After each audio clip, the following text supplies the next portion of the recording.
La Cinquième République, Histoire de France, E. Pierre Messmer remplace J. Chaban-Delmas à la tête du gouvernement, en juillet 1972. Quelle fut d'emblée son attitude à l'égard de l'Assemblée nationale? A. La recherche d'une collaboration très étroite. B. Le respect des prérogatives parlementaires, dans l'esprit de la Constitution. C. Un flagrant dédain du rôle parlementaire.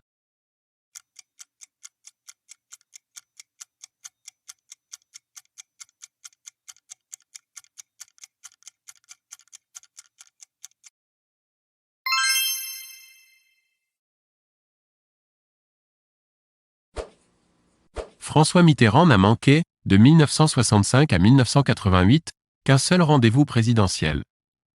Lequel? A. Celui de 1965. B. Celui de 1969. C. Celui de 1974.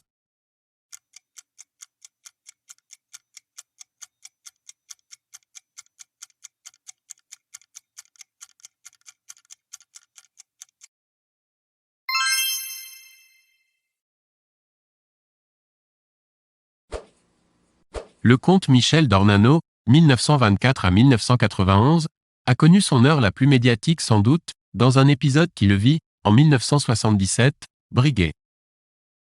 A. La mairie de Paris. B. La présidence de l'Assemblée nationale.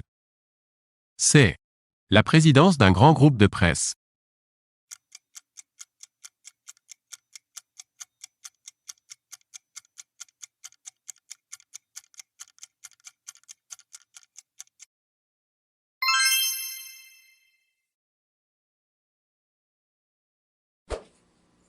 Avant de se consacrer à la vie politique, Charles Pasqua s'est d'abord investi dans le secteur privé. De quelle société fut-il le directeur général des ventes, dès 1963? A. Elf Aquitaine. B. La société Ricard. C. Le groupe Bouygues.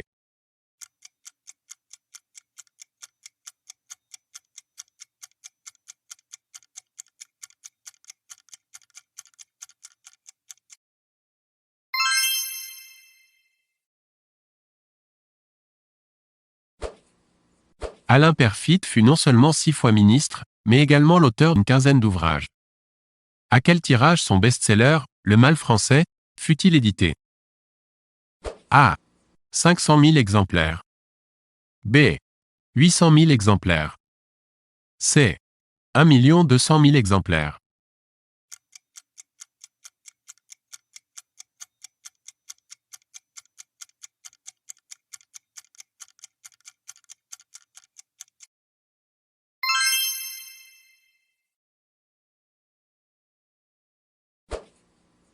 Deux temps forts dans la vie politique d'Edgar Pisani, son action en Nouvelle-Calédonie, en 1985, mais aussi le rôle capital qu'il a joué, de 1961 à 1966.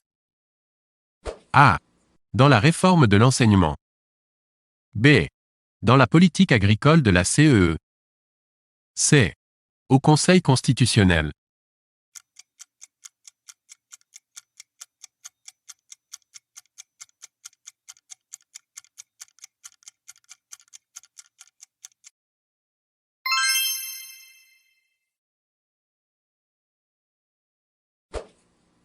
Président du Sénat, Alain Poher fut le rival de G. Pompidou au second tour de l'élection présidentielle de 1969. Sous quelle étiquette se présenta-t-il? A. MRP. B. Centriste. C. Socialiste.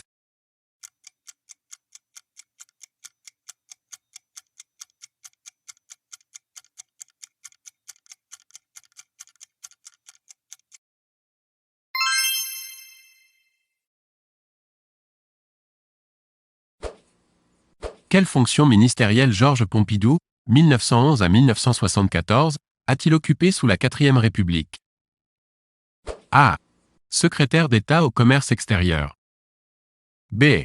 Ministre de la fonction publique. C. Aucune.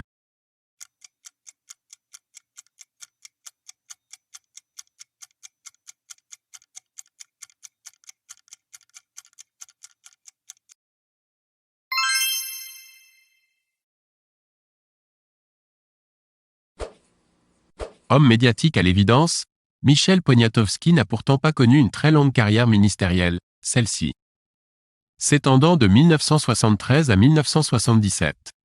Si son passage au ministère de l'Intérieur a été très marquant, quel autre portefeuille avait-il détenu auparavant?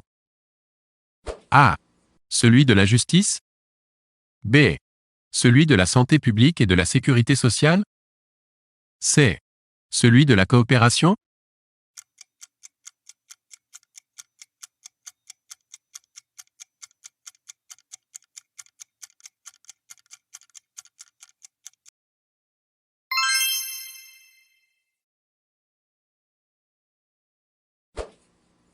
Michel Rocard n'a pas 30 ans quand il fonde, avec P. Mendès France, un parti politique. Quel en était le nom? A. Le Parti socialiste autonome. B. Le Parti socialiste unifié. C. L'Union de la gauche démocrate.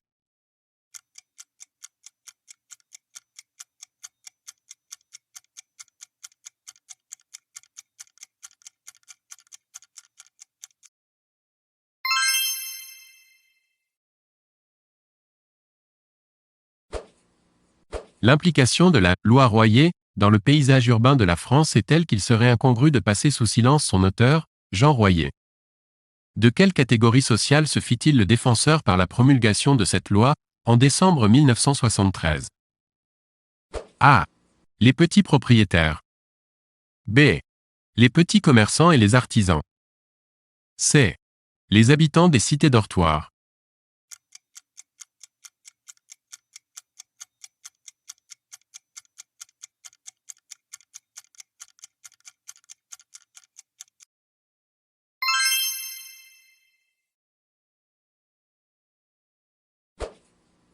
Ce pouvoir gaulliste qu'il a fait, en mai 1958, Raoul Salan, 1899 à 1984, croit pouvoir le défaire par un même processus insurrectionnel, en avril 1961. Comment s'appelle cet épisode? A. La nuit des généraux. B. Le putsch d'Alger. C. Le putsch des généraux.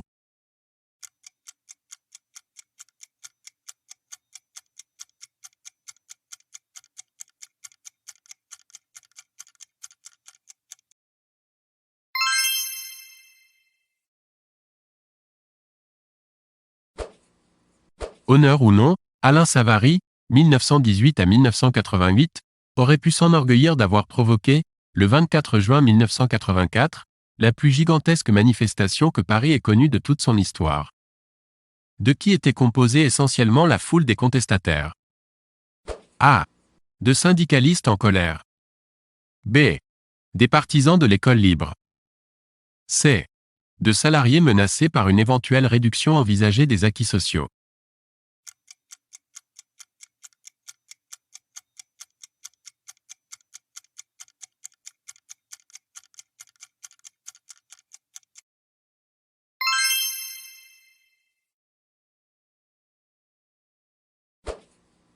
Georges Segui fut, de 1967 à 1982, le secrétaire général de la CGT ouvrier typographe à ses débuts. Dans quelle fédération entama-t-il sa carrière syndicale? A. La Fédération du Livre. B. La Fédération des métallurgistes. C. La Fédération des cheminots.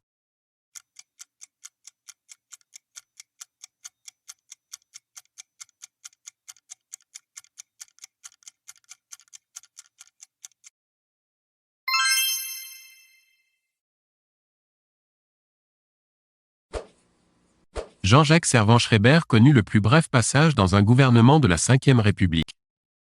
Combien de jours resta-t-il en fonction? A. 7 jours. B. 13 jours. C. 18 jours.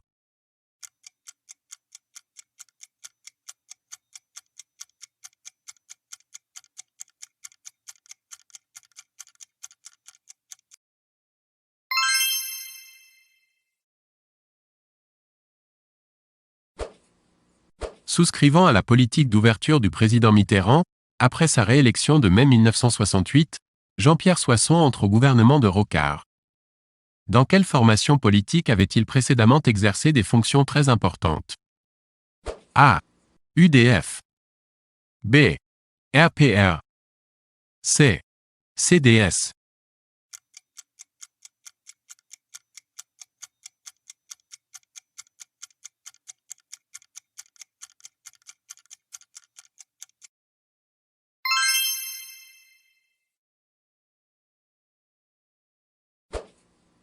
Simone Veil a attaché son nom à une loi, dite « Loi Veil », promulguée en janvier 1975. Quelle en était la matière? A. La contraception. B. L'interruption volontaire de grossesse. C. L'adoption.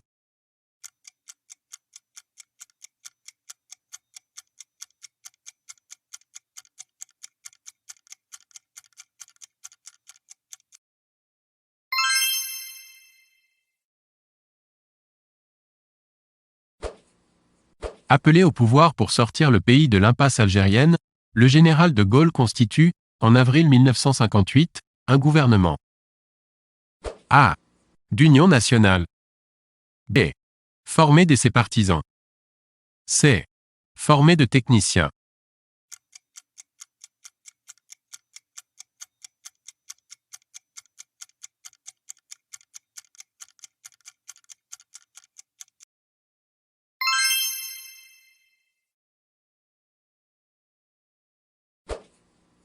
Élaborée en un temps record de 3 mois, la nouvelle constitution est présentée publiquement par De Gaulle, le 4 septembre 1958, date anniversaire de la fondation de A.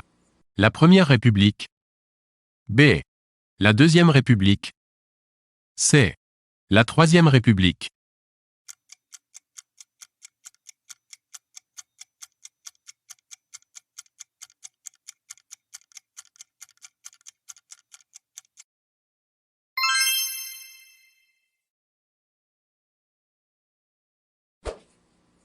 Peut-on, au terme de la nouvelle Constitution, inférer que la France entre dans un régime A. Présidentiel. B. Semi-présidentiel. C. Moins que jamais présidentiel.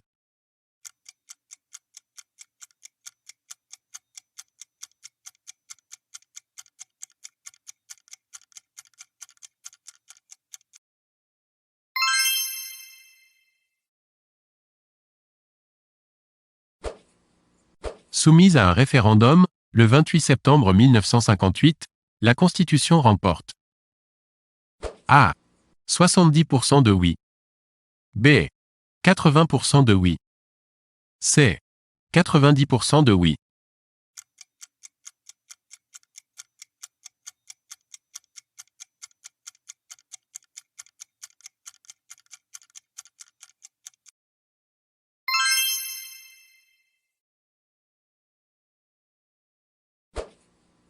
Pour remplacer les termes d'Union française, une nouvelle appellation désigne l'ensemble des colonies. Quelle est-elle? A. La Fédération. B. La Confédération. C. La Communauté.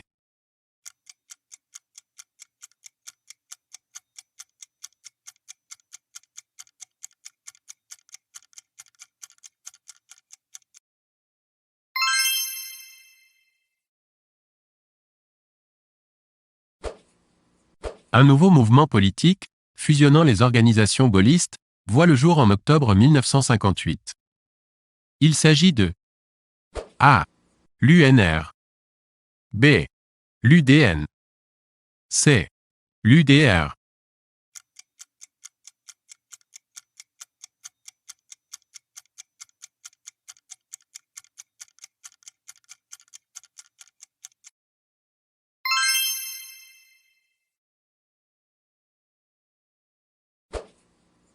Le 23 octobre 1958, le général de Gaulle propose la paix des braves aux combattants du FLN. Comment ce dernier réagit-il à cette offre?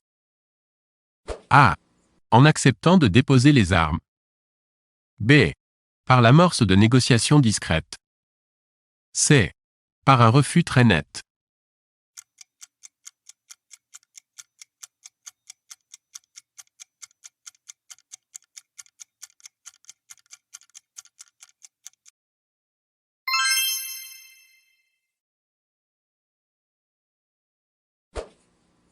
Les élections législatives se déroulent en 2 tours, 23 et 30 novembre 1958. Les résultats du scrutin marquent A. L'effondrement des partis traditionnels. B. Le statu quo pour les formations traditionnelles. C. Une incontestable poussée d'une nouvelle droite.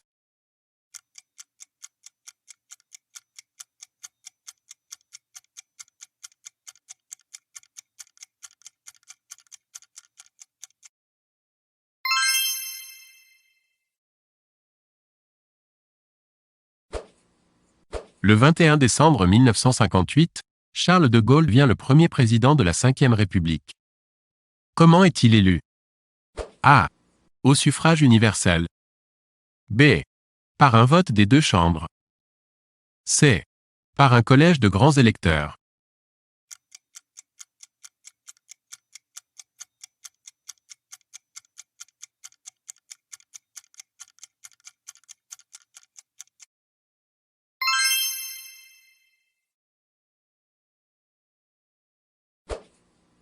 L'un des derniers actes du général de Gaulle, en tant que président du Conseil, fut d'entériner la politique économique et financière. Ainsi est annoncé, le 27 décembre 1958. A. La création d'un nouveau franc. B. Une réorientation des priorités. C. Une nouvelle indexation du taux des salaires.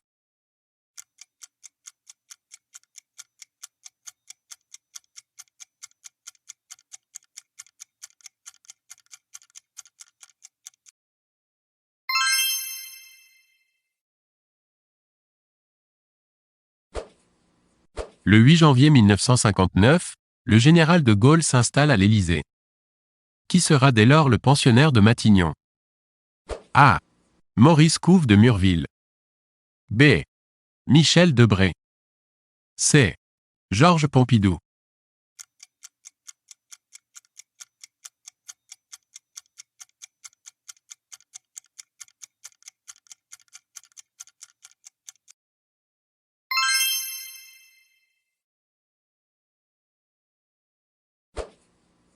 En mars 1959, se produit la première manifestation de la volonté d'indépendance du chef de l'État à l'égard du partenaire américain.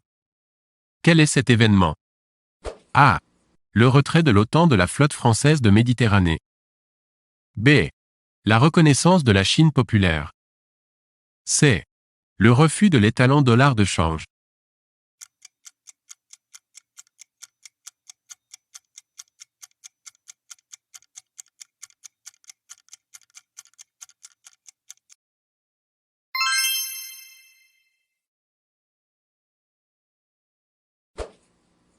Malgré la guerre d'Algérie, toile de fond de la vie quotidienne, un débat passionne et divise l'opinion française dans la seconde moitié de 1959.